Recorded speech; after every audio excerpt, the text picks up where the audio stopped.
भारत के प्रधानमंत्री श्री नरेंद्र मोदी जी के नेतृत्व में भाजपा इंडिया की सरकार ने जिस तरह से एक फैसला किया,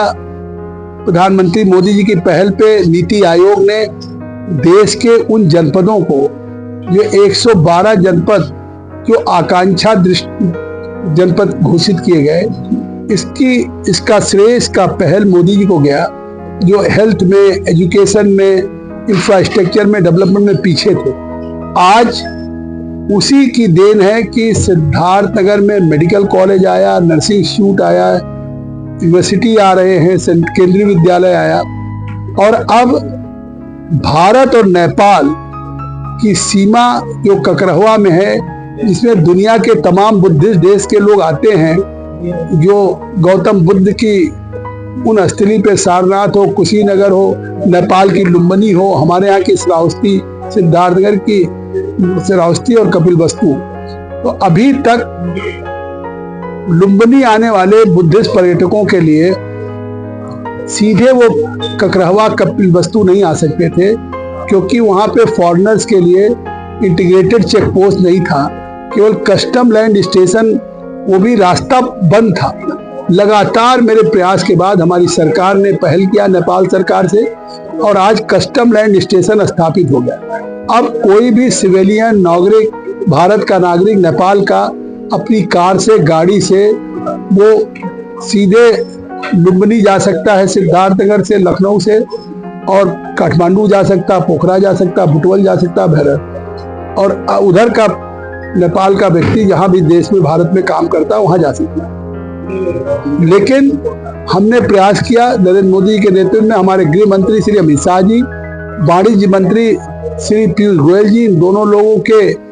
लगातार मेरे प्रयास के बाद उनके फैसले से, निर्णय से तय हुआ कि कस्टम लैंड स्टेशंस को रेड करके इंटीग्रेटेड चेक पोस्ट हमारा फेज 3 में बनाया जाएगा, और अब वहां से कमर्शियल व्हीकल भी, उसका भी शुरू हो जाएगा, जो इसी 25 से शुरू होना था। अभी नेपाल की में उधर इंफ्रास्ट्रक्चर, वो चीजें नहीं तैयार हुई, इसलिए वो नहीं शुरू हो पा रहा है। इस दिशा में हमने अभिषेक शाह जी से कहा है, जो हमारे सांसद रहे हमेशा, नेपाल की उनकी सरकार है, कि ये पहल करे कि उधर से भी हमारा ये काम हो जाए, जिससे इंटीग्रेटेड चेक पोस्ट का, कि कॉमर्शियल व्हीकल जो अभी पूरे नेपाल से केवल भैरवा, सोनौली होकर के गोरखपुर, लखनऊ, दिल्ली जाती है, 3-3 दिन जाम रहता है, और ये ककरहवा पूरा खुला हुआ है। तो ये एक तो बहुत बड़ा ट्रांसपोर्ट के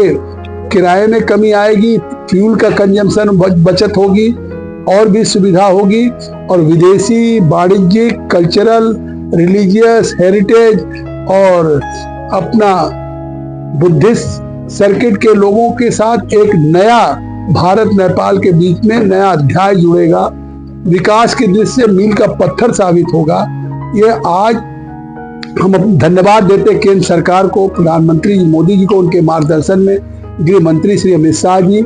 और श्री पीयूष गोयल जी, वाणिज्य मंत्री, ने एक ऐतिहासिक कदम लिया। नाके की बात जो कह रहे हैं, जिसको हम लोग कहते हैं बॉर्डर या हमारा ये कस्टम लाइन स्टेशन, नेपाल में उसको नाका कहा जाता है। आज चाइना लगातार कोशिश कर रहा है कि वो गोरखा जिला जो उसके नेपाल चाइना से मिलता है, सिंधुपाल चौक जिला जो चाइना से मिलता है, उनके यहाँ नाका खुले, लेकिन इसके बावजूद नेपाल अभी वहाँ नहीं खोली, एकाध खुले हैं। लेकिन आज हमारे प्रयास से सिद्धार्थनगर में ये बहुत बड़ा नाका खुला है, लुम्बिनी और कपिलवस्तु को जोड़ने वाला ककरहवा। कस्टम लैंड स्टेशन हुआ, अब कस्टम लैंड स्टेशन के बाद इंटीग्रेटेड चेक पोस्ट होगा, और उसके साथ वहाँ पे कमर्शियल, कल्चरल सारे ट्रेड शुरू होंगे। इस दिशा में एक सिद्धार्थनगर के विकास के आने वाले दिनों में एक मील का पत्थर होगा। सिद्धार्थनगर देश के विकसित और वाणिज्यिक दृष्टिकोण से एक देश का महत्वपूर्ण जनपद आने वाले दिनों में होगा। ये फैसला हमारी केंद्र सरकार ने ऐसा लिया है, मैं केंद्र सरकार का धन्यवाद देता हूं। कब तक पूरा होने की उम्मीद है? निश्चित तौर से हम पहल कर रहे हैं, समय यथाशीघ्र होगा, शीघ्रातिशीघ्र होगा। हम लोग प्रयास कर रहे हैं, उसी दिशा में हमारे मंत्रालय ने फैसला ले लिया है, उसको फेज 3 में बनाना है, इंटीग्रेटेड चेक पोस्ट, और बहुत बड़ा वो प्रोजेक्ट होता है इंटीग्रेटेड चेक पोस्ट, जैसा अभी अभिषेक शाह जी ने हमारे जिक्र किया है। तो मुझे लगता है कि सिद्धार्थनगर तो आने वाले दिनों में ये आकांक्षा नहीं, अग्रणी जनपद होगा।